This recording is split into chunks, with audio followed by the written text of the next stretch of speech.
Lots of irregularities going on in the vote count in Pennsylvania, Michigan, Wisconsin, Arizona. We'll go through a number of them on the show, but you remember even starting on election night, certain key counties would just stop counting. Some of them have stopped counting for days at a time, all extremely suspect. But the main charge right now against Democrats, among people who think maybe there are some problems with this vote count, the main charge is that Democrats are stuffing ballot boxes. And even though we're talking about a lot of new things that have never happened in elections before, stuffing ballot boxes is an American tradition that goes back to the earliest days of our republic. In fact, a sitting president, Democratic president, once taught a future Democratic president how to do it and how to prevent it. We'll get into all of it. I'm Michael Knowles. This is The Michael Knowles Show.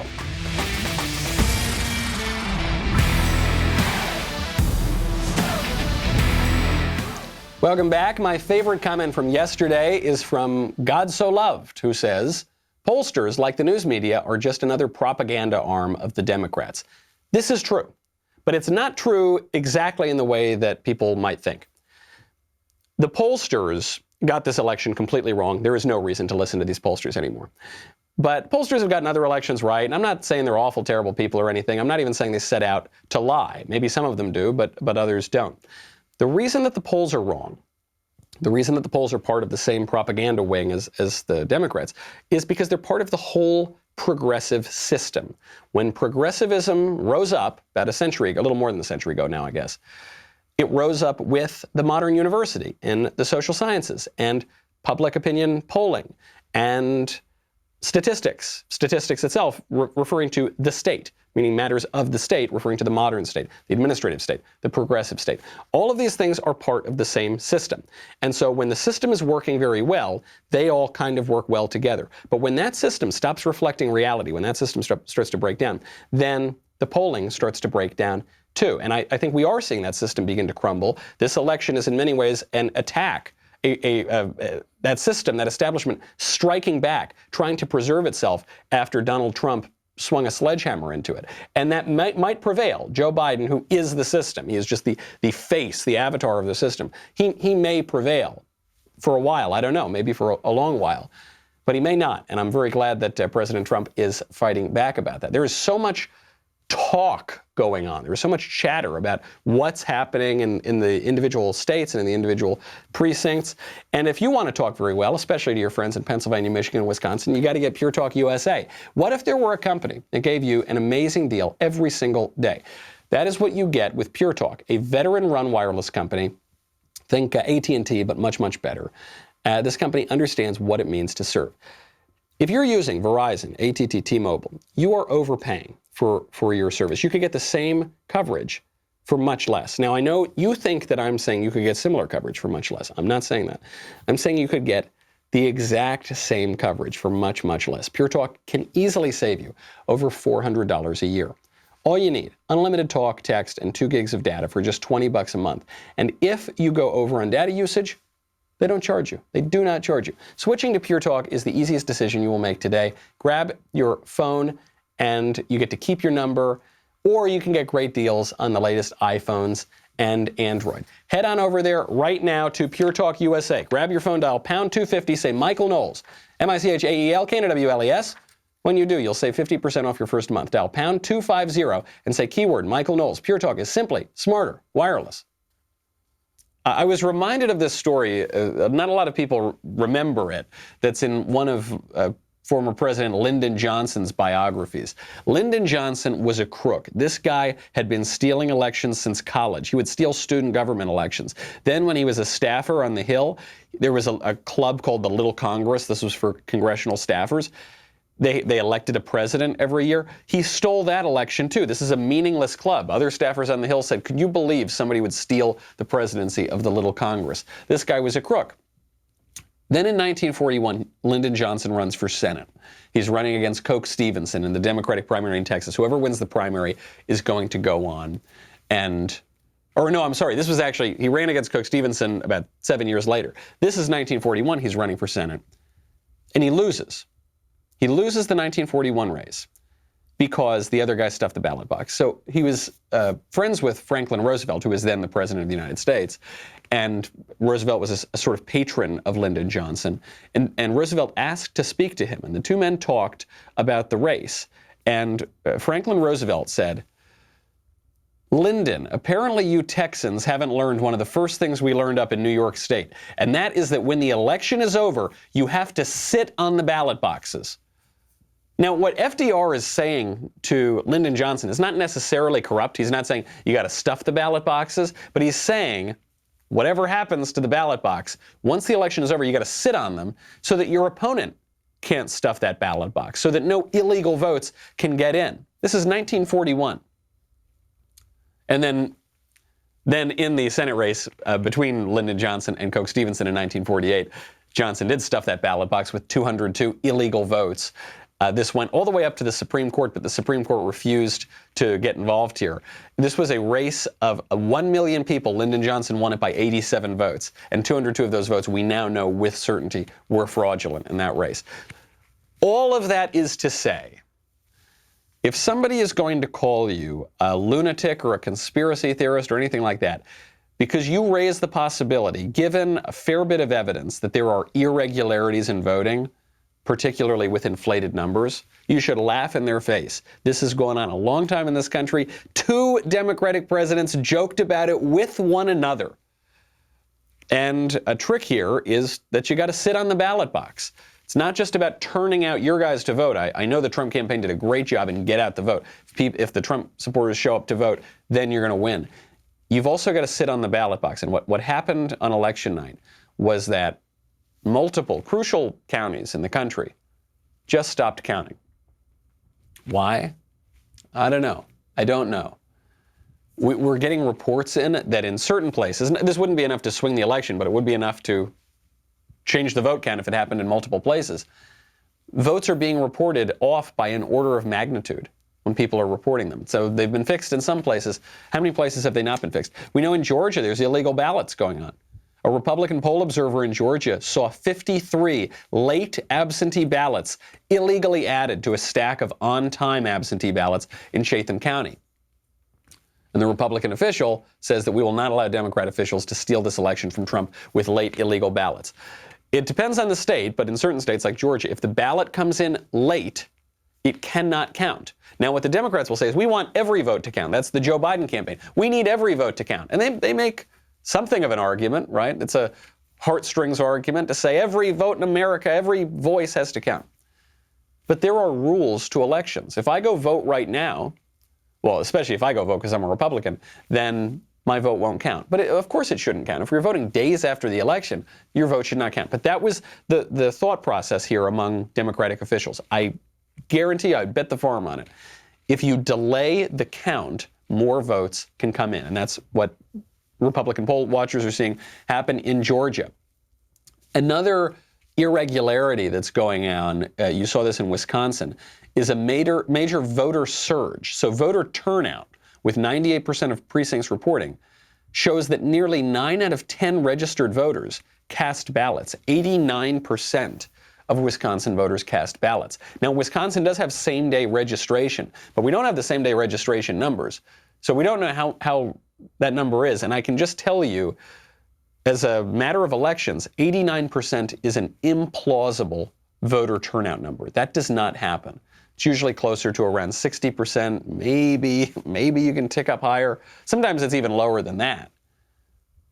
Now we're trying to pretend it's 89%. That is statistically impossible. Now with same-day voter registration, maybe the number is, I don't know, 77, 78%. That is still implausible. Very difficult to believe. Think about this. President Trump got something like 5 million extra votes this year than he did in 2016. That doesn't happen in re-election years. Barack Obama got millions fewer votes in 2012 than he did in 2008. President Trump gets something like 5 million more votes, and it's still not enough? Very difficult to believe that. I suppose it could be true, but it's very difficult to believe that. Now, speaking of the poll watchers, at every election, this is why we have Election Day, by the way, and why voting before Election Day is not legitimate. In very narrow circumstances, if you can't leave, if you have an absentee ballot, Perhaps exceptions prove rules, but Election Day exists for a reason, because people try to commit fraud. And in Michigan, the poll watchers are not even being given access to the count. So the reason that both campaigns have poll watchers to make sure people aren't cheating, in certain parts of Michigan, the Trump campaign poll watchers can't even get in. What's going on there? Very difficult for me to believe that that's a fair count if they're not letting them in. In other places in this country, you saw election officials putting boards up on windows so that the public could not look in and see the vote count. What's going on there? I point to these individual irregularities because one of them, if it were just one in isolation, that would not be enough to say there's something illegitimate going on. But when you add them all up, we can only touch on a handful on this show. When you add them all up, you have to start wondering, what is going on here? How about skewed election results in Michigan? Also in Michigan, crucial state that was going heavily for Trump. Then, you wait a few days and, I don't know, something's changing. Now it's more of a Democrat state. The Antrim County Clerk, Cheryl Guy, became aware of skewed results in the unofficial election result tabulations. So early morning, this is yesterday, early morning unofficial results showed single-digit returns in the presidential race for Donald Trump in townships including Chestonia, Echo, Helena, and Torch Lake, with 65 to 80% reporting. So you're telling me there's going to be 6 or 7 votes in those townships for Donald Trump? I don't believe that. Antrim County is a Republican stronghold. It has been for a very long time. But then in certain precincts there, Joe Biden and other Democratic candidates had many, many, many more votes than normal. This is according to a former Michigan state lawmaker. Quote, "It just looked weird. 2/3 of the townships looked really messed up." Now, you don't need to take my word for it. This isn't just some conservative observer, a conservative activist, a conservative politician even. This is the county clerk. County clerk saying something's really wrong here. Something stinks. We know plenty stinks in Pennsylvania. Something seems to stink in Michigan, too. But speaking of Pennsylvania, consider this. This is from 538, by the way. This is Nate Silver's outfit, which I don't remember. I think the last time they predicted an election correctly was 2008 with Barack Obama. That's the whole reason 538 started. But for some reason, everyone pays attention, and Nate Silver is this great genius. Nate Silver says 2 more batches of Pennsylvania votes were reported. Around 23,277 votes in Philadelphia. All for Biden. All for Biden, 23,277 votes. And then 5,300 votes in Luzerne County, 4,000 of which were for Biden. So even that number, 4,000 out of 5,300, very difficult to believe. But it's extremely difficult for me to believe that 23,277 votes in Philly were all 100% for Joe Biden. I don't know that we can quite believe that. And then this brings us to North Carolina. North Carolina, as far as I'm concerned, the biggest issue of all. We got results out of Florida, which is usually a very contested state, right? Florida was the reason we had the 38-day recount for Bush v. Gore. We got results out of Ohio, another contested state. That was fine, all on election night.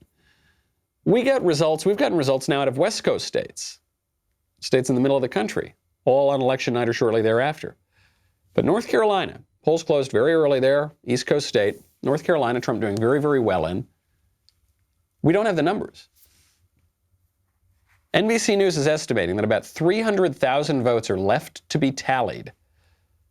But North Carolina, first of all, why couldn't North Carolina count the votes? We don't know.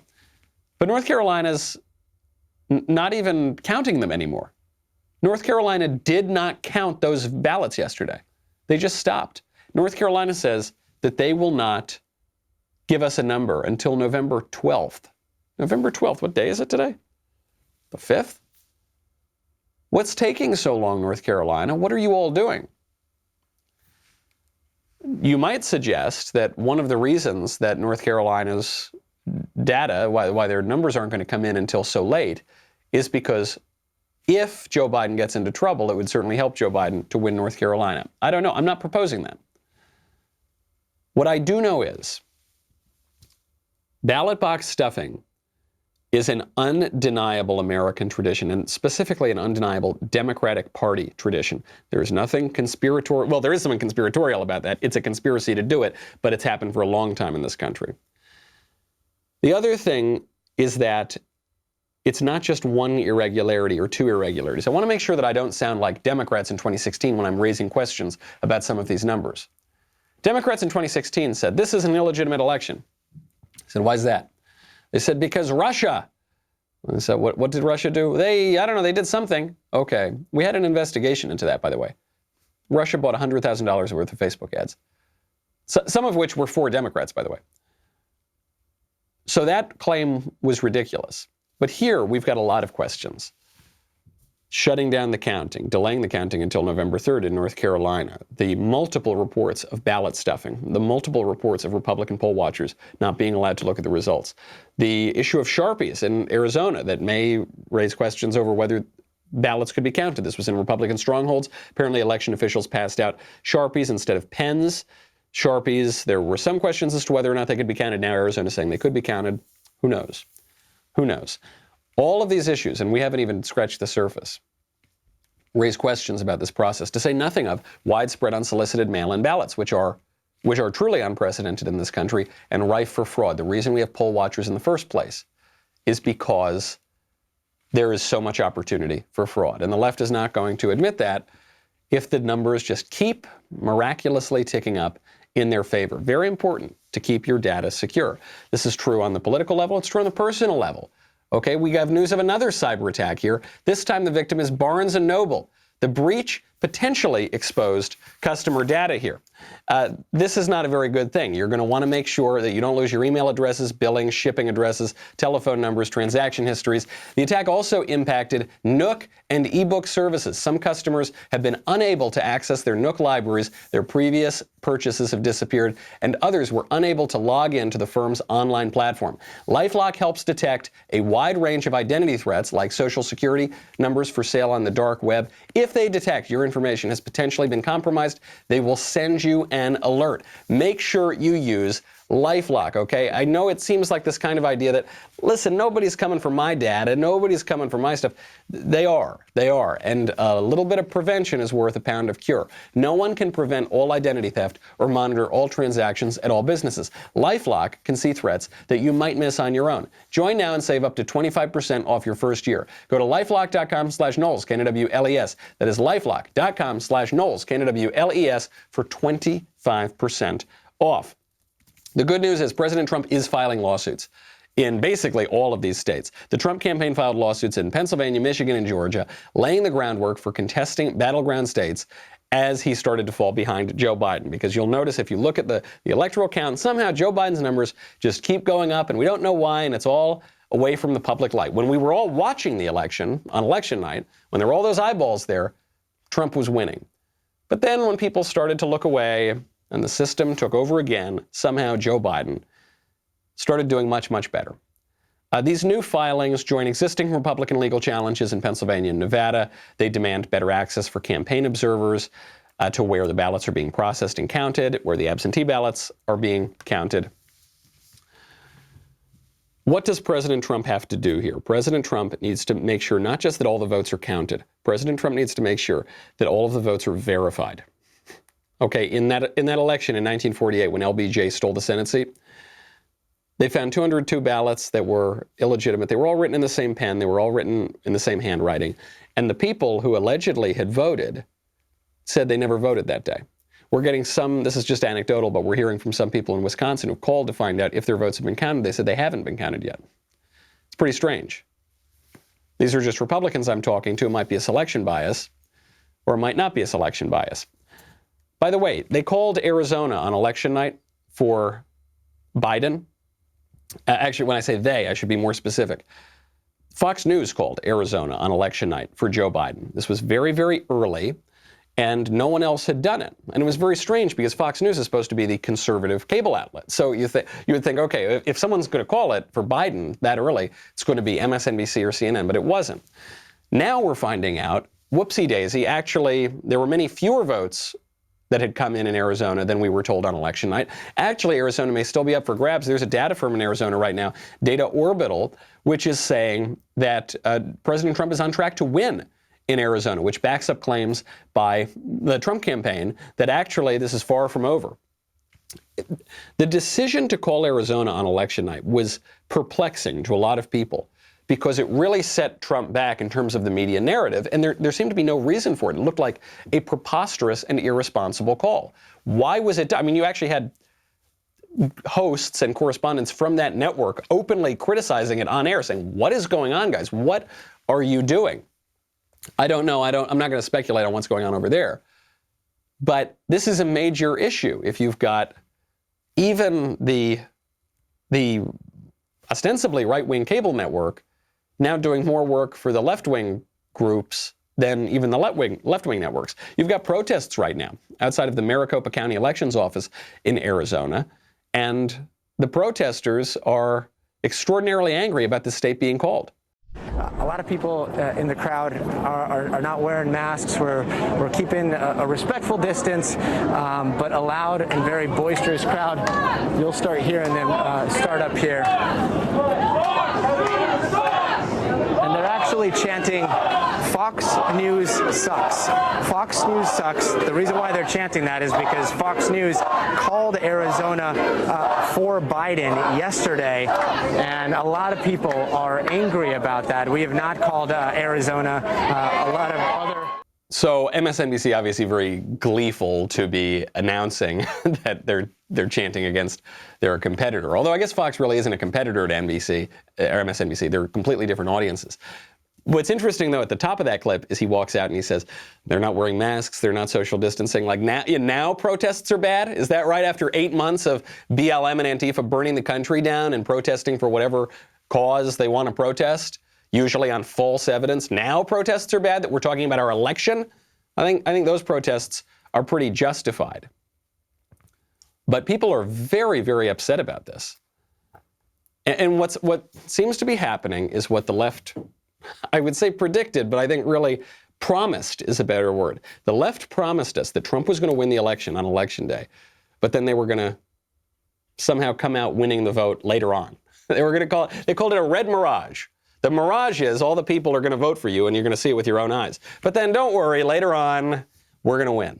They all seem so confident. Don't you worry, we're going to win. Here is MSNBC's Joy Reid discussing how the red mirage turns out.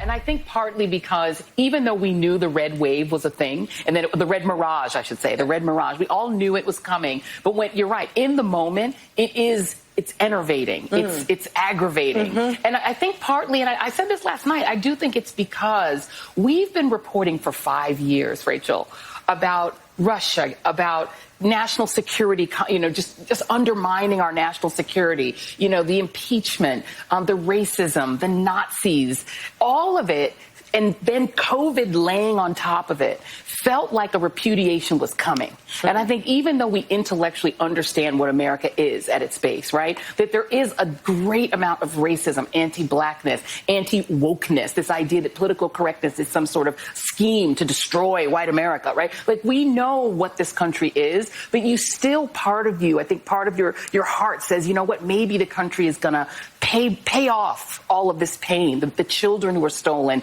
with a repudiation. So you hear, first of all, how much the left despises this country. Just the way they speak. We know what this country is. We know what it is. It's awful. And you know what they've got to do? They've got to vote for Democrats to pay off the pain and injustice of this country. Lady, give me a break. It's the greatest country on earth. This woman is spouting her stupid nonsense on TV. She's extremely wealthy. She's treated extremely well. She's treated better by the law than people, basically any country on earth. Give me a break, lady.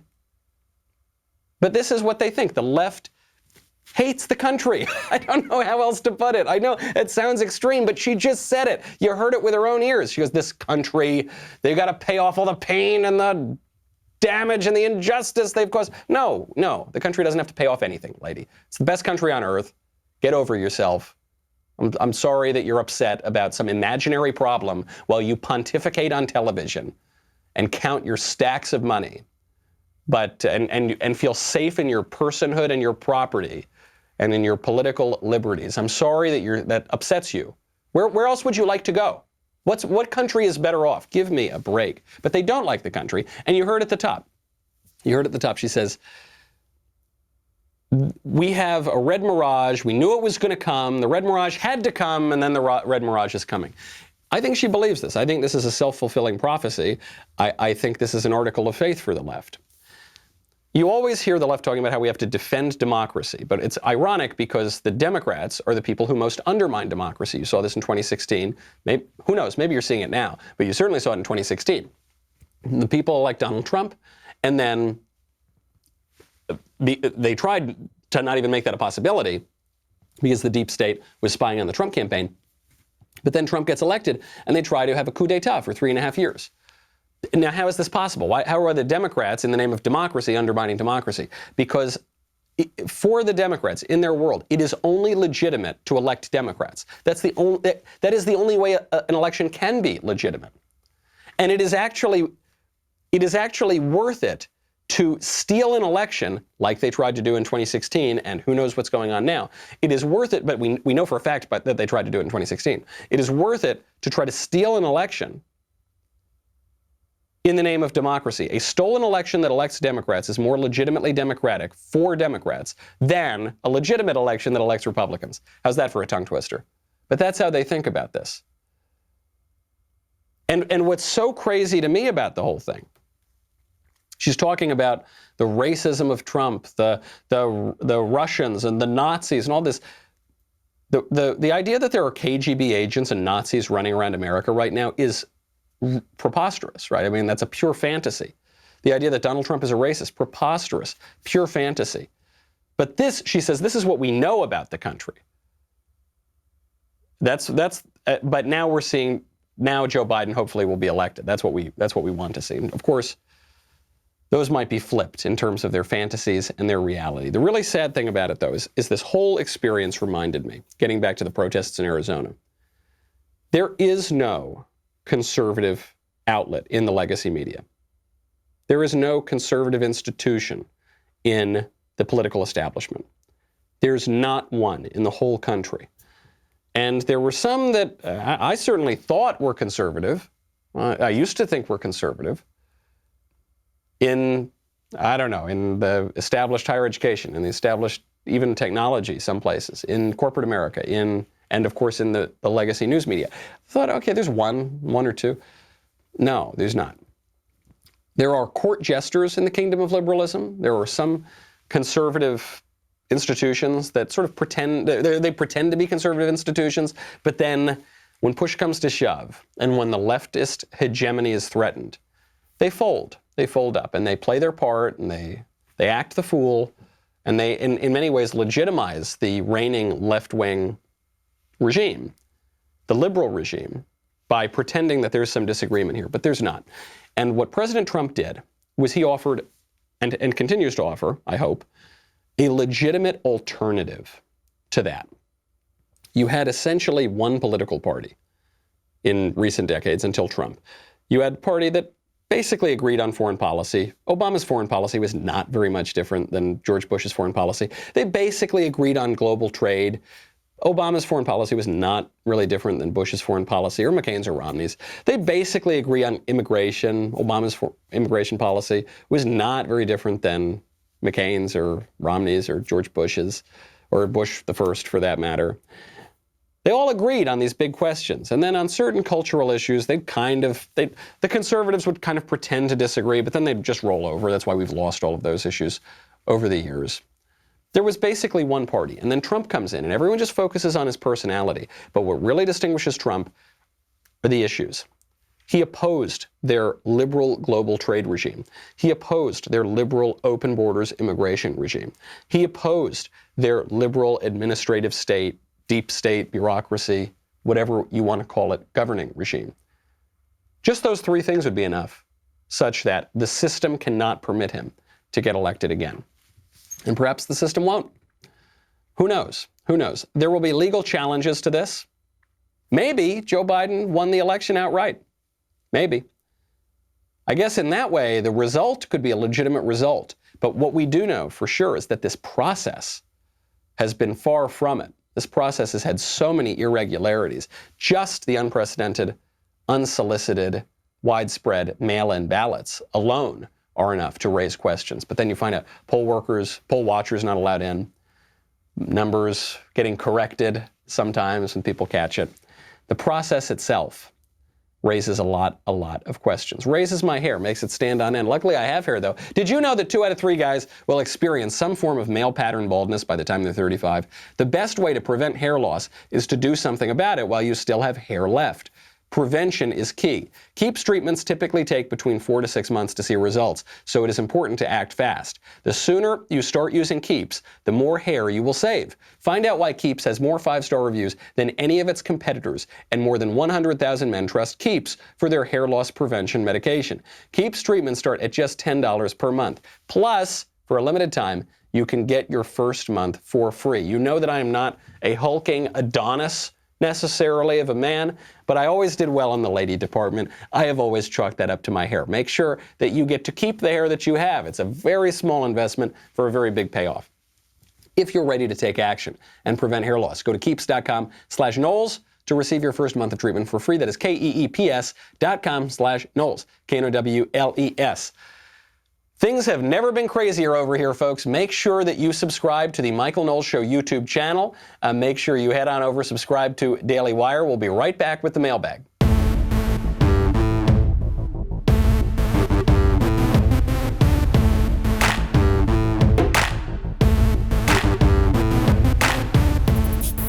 All right, my first question from Patrick. Dear Michael, with people voting a month or 2 months ahead, how many of them will die before the election? It's an interesting question. Will their votes be considered legal votes by dead people? Will these votes be disqualified, or will they automatically be switched to Democrat? Well, it is true that Democrats lost a lot among the black vote. They lost a lot among the Hispanic vote. They lost a lot among key demographics for them. But they've always held firm on the dead vote. Dead people vote for Democrats 100% of the time. You know, we've raised some questions about how the vote will turn out, you know, among these numbers that come in 100% for Biden, 99% for Biden. Even Saddam Hussein had the common decency to lower his election returns to 97% or something. But the one group that always votes 100% for Democrats are dead people. This does raise a real question, though. The fact that we had such early voting, the fact that on Google, one of the top trends after the second debate was, how can I change my vote? Or at least a surging trend on Google was, how can I change my vote? This shows you the weakness of early voting. I mean, there's the fraud issue, but there's also just a basic issue that the election campaigns are geared toward a specific date. That's election day. And new information comes out until then, and you should not vote. The people should not vote until all of that information has come out. Now, if you live in a system that has early voting, I guess you can take advantage of it. You don't want to unilaterally disarm. But as a rule, it's very bad, and it does favor Democrats. From Christina. Hello, Michael. During this election, I took notice of the counties within each state. I noticed that states that went blue look more red than blue when viewed by county. For example, Virginia and New York. I understand that large cities such as D.C. and New York have a role in why they turn blue. I can imagine it is frustrating for those living outside the cities to have their voices be drowned out by the city folk. My question is, would states ever use an electoral college? God bless. I've lived in New York. I've worked in politics in New York. New York is split 50-50 between the Democrats and Republicans, sort of. But it's skewed a little bit, I guess, in the direction of Democrats. But the state itself is split with upstate New York, which geographically takes up, 95% of New York, and the city. And then you have Long Island, too. But the city is very, very tiny on the map. And yet, you've got, 12 million voters there? More even at this point? So that's the way the place breaks up. I suppose that's fair because, you don't give votes to mountains and trees, you give votes to people, and there are just fewer people upstate, even though the space is much, much larger. But there is a big cultural difference here between the city and the country. That tension has always existed. Cities have always been more liberal. The country has always been more conservative. I don't see any world in which there would be a mechanism to give greater power to the country folk, because the thing is that the places are dominated by the cities. So the city people are never going to give up their power. So I think that'll fall apart as it is. But it does raise a lot of questions. Does somebody in upstate New York have more in common with Manhattan or with Pennsylvania? Obviously, Pennsylvania, no question about that. So, I don't know. You're seeing a balkanization of the country. You're seeing people in blue states move to red states. We're about to do that at the Daily Wire tomorrow or something like later this week. But you may see that in the various states, within the states as well, which is there is an ex-urbanization. There had been years and years and years of urbanization. Now people are leaving, and they're leaving because there's nothing to do in the cities anymore. I love New York. It's my favorite city in the world. You couldn't pay me to live in New York right now. Because the whole point of New York is you live in tiny little squalor, you pay thousands of dollars a month to live in a shoebox, and every day is garbage day, and there's rats everywhere. But there's all this fun stuff, great restaurants, great bars, great clubs, great everything, right? So you put up with it. Well, during the lockdowns, all those fun things closed. In New York, you live in a shoebox because the whole city is your living room. But it's not during COVID. So that exacerbated it. Right now, they're suspecting that most restaurants in New York will go out of business. Very sad. New York institutions, the Roosevelt Hotel just announced this, one of the real landmarks, going out of business. They're out. It's heartbreaking to see it. So you couldn't pay me to live there. And it's true even for people who love those cities, and still live there. They're moving out. That might spread out the vote a little bit more. From Sam. Hey, Michael, since you're a devout Catholic, I should pause here. I always prefer the term practicing Catholic because I'm going to keep on practicing until I get it right. The term devout, I don't know. It seems like seems prideful to use that term, but I appreciate the mention nonetheless. You're a devout Catholic. I need your opinion on this. I'm Mormon. I'm dating a Catholic girl, and both of us are very serious about our own religious beliefs. We're getting serious about our relationship and talking about marriage. What do we do? We don't want to end our relationship, but most importantly, we don't want to stop the current relationship we separately have with God in our own religions. Could we make it work since we are both Christian? We are especially worried about what we would teach our kids if we were married. Thank you for having the best show on the Daily Wire. Thank you very much. Appreciate the question. I've got bad news for you. I'm not going to sugarcoat it. You cannot get married if you are a Catholic if you do not agree to raise the kids Catholic. You won't be permitted to do it. You could get an interfaith dispensation from the bishop to marry outside of the Catholic faith, but only if you agree to raise the children Catholic. So just as a practical matter, unless your wife wants to give up her Catholic faith, she cannot marry you unless you raise the kids Catholic. Now, if you raise the kids Catholic, that would raise the next question of, well, maybe you should just be Catholic too. If the whole family is going to be Catholic, because it would be very difficult for you to be the head of your household, which presumably you will be, to lead your family if your entire family practices a different faith than you do. There's also, regarding the incompatibility of the religions, I guess every religion is incompatible with every other religion in the sense that they're all different. But in particular, there's a difference with Mormonism because the Catholic Church is Trinitarian, which means that we believe that God is three distinct persons in one divine unity. And the Mormon Church is not Trinitarian. So they believe that God the Father and the Son, you know better than I do, but God the Father and God the Son and the Holy Spirit are separate beings. And I know that seems like a subtle distinction, but it has huge theological implications. The Trinity is the central mystery of Christianity. And so if you're Unitarian or an Arian or Mormon or Muslim for that matter, Islam would have similar kinds of issues, then those two will not be able to mesh. Now, I would say don't necessarily give up. When my wife and I started dating, we had very different views, not just from one another, but different views even from what we currently have. Now, people grow, either they grow together or they grow apart. So if you're open to it, I would explore the Catholic faith and see if it's right for you, and I suspect your girlfriend has explored Mormonism, maybe not. You know my feeling on this. You know where I stand on which one I think is true. But you might want to consider that, and then you might be surprised. You might find that you're convinced by some of those arguments. If not, I tell you, I have great respect for you both, that you take your faith so seriously that you would prioritize it even over your romantic life. That's very difficult. And I think it's wise. If you are to take your faith seriously, then it won't work. You can't do those things separately forever. It will cause huge problems. And more likely what would happen is you will come together into a single or similar faith.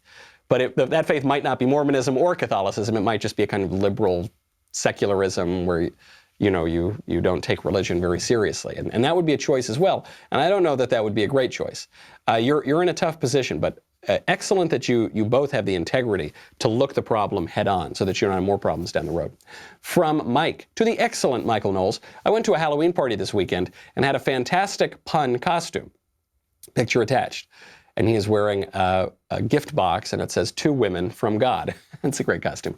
It was a huge hit at the party, as we were obviously among those people with common sense and a great sense of humor. Then on Monday, I saw an email at work requesting that we share our Halloween costumes for the office costume contest. Uh-oh, here we go. Then I get an email a couple hours later. Due to the current social climate, we can't allow the gift costume to enter as is. He's free to blur out the tag and resubmit. The current social climate, what do you mean the current social climate? You mean political correctness, which very few people actually like, but unfortunately political correctness runs corporate boardrooms, HR, the university, and government. So because of that, you're not allowed to have a very basic costume. What do you think is wrong with the costume, if anything? Why must the left destroy all that is fun and clever? Feel free to share. Yours truly, from a fellow paisano. Yeah, obviously nothing's wrong with the costume. It's very funny.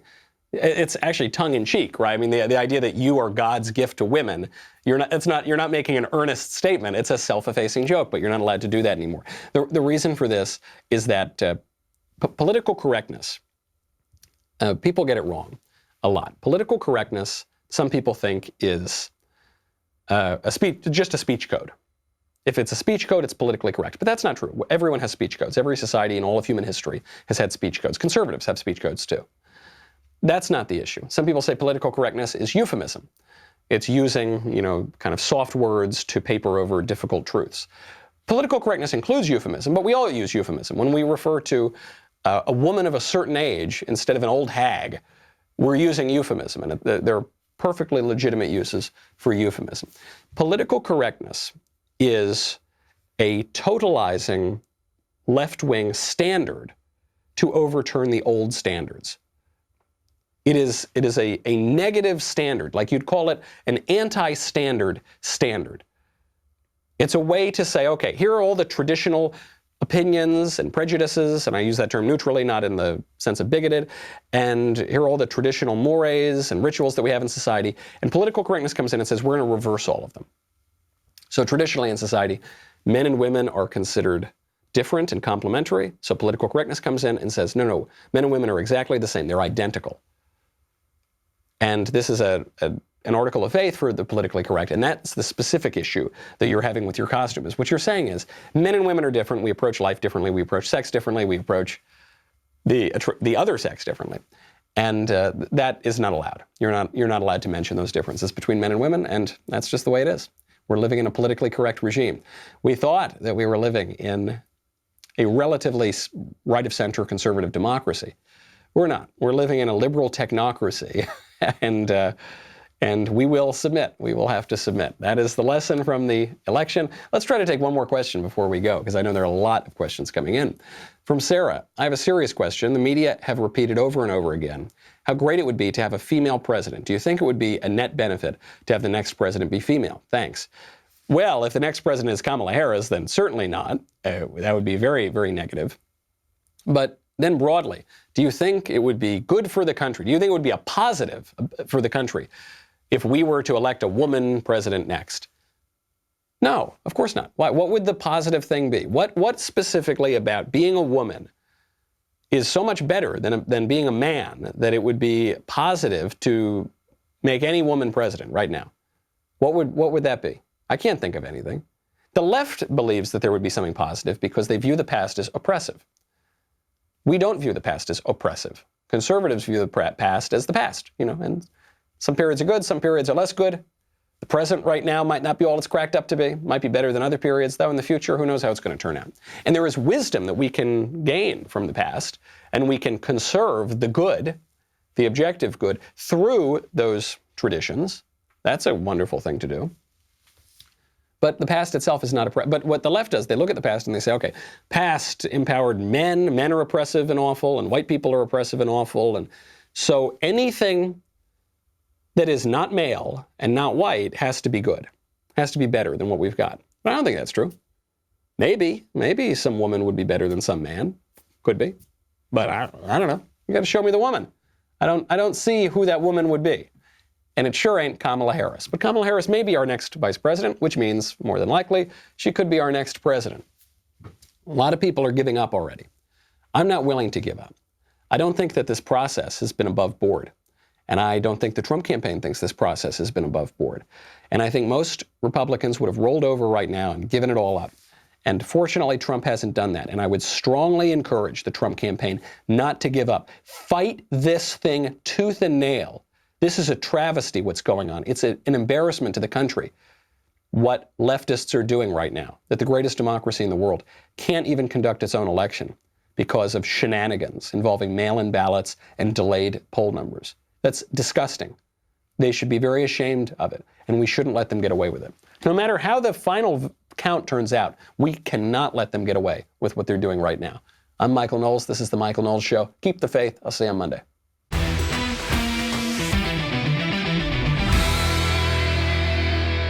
The Michael Knowles Show is produced by Ben Davies. Executive producer, Jeremy Boring. Our technical director is Austin Stevens. Supervising producers, Mathis Glover and Robert Sterling. Assistant director, Pavel Wadowski. Editor and associate producer, Danny D'Amico. Audio mixer, Robin Fenderson. Hair and makeup, Nika Geneva. And production assistant, Ryan Love. The Michael Knowles Show is a Daily Wire production. Copyright Daily Wire 2020. If you prefer facts over feelings, aren't offended by the brutal truth, and you can still laugh at the insanity filling our national news cycle, well, tune in to The Ben Shapiro Show. We'll get a whole lot of that and much more. See you there.